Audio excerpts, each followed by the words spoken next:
Se essa rua fosse minha, eu mandava ladrilhar com pedrinhas de brilhantes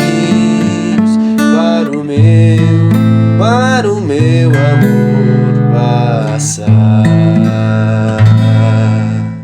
Caminhando com o Neri e Renan pela cidade de Xanxerê, nessa brincadeira que eu faço cultura sobre histórias Marechal Bormann.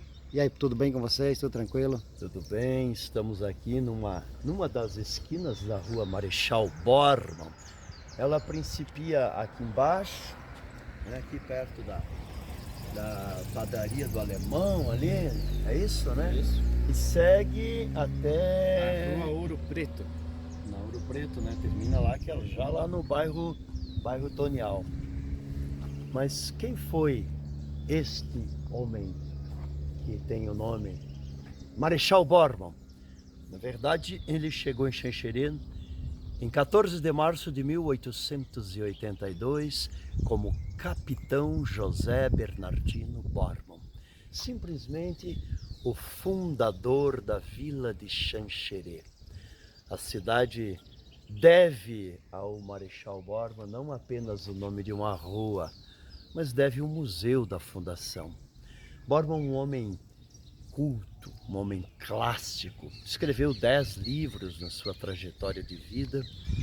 Quando saiu de Xanxerê em 1899, 98, ele se tornou governador, vice-governador do estado do Paraná, porque naquele período nós pertencíamos ao Paraná.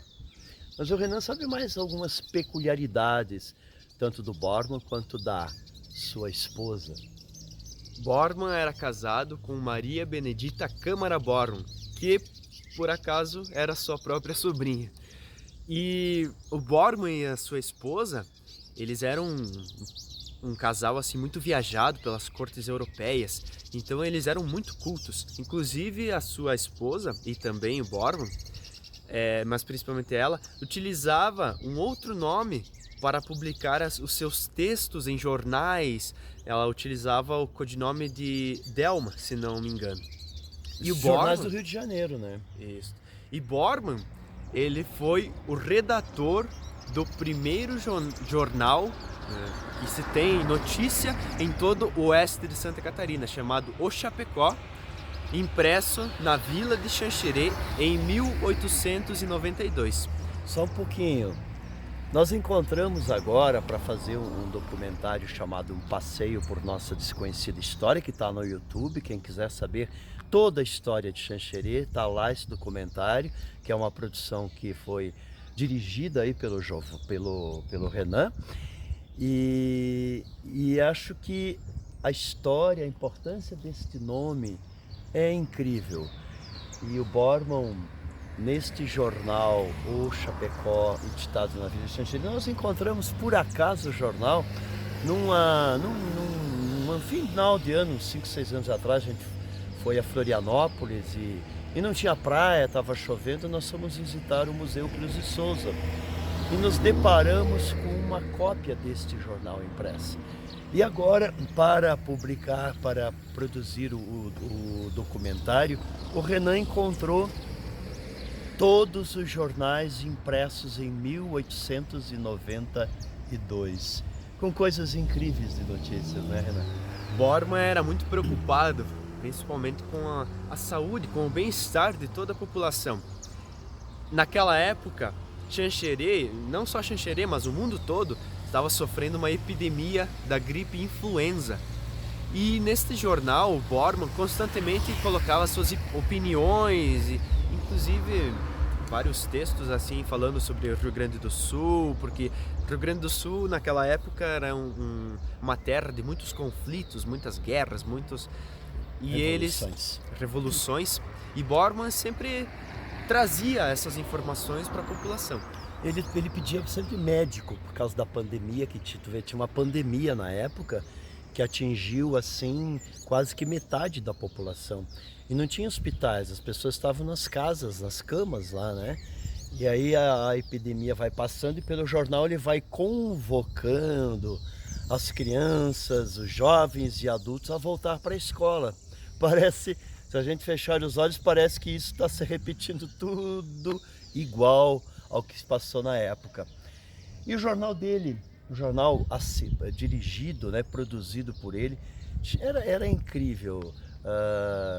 São matérias assim, são textos de uma inteligência, um olhar de Xanxerê para o mundo. Como também trazia informações do mundo, frases de efeito, frases filosóficas de pessoas importantíssimas. E muita muitos poesia. filósofos. Meu Deus, Xanxerê tinha grandes poetas, vários textos de poesias riquíssimas, impressos. Em cada edição do jornal tem uma poesia publicada.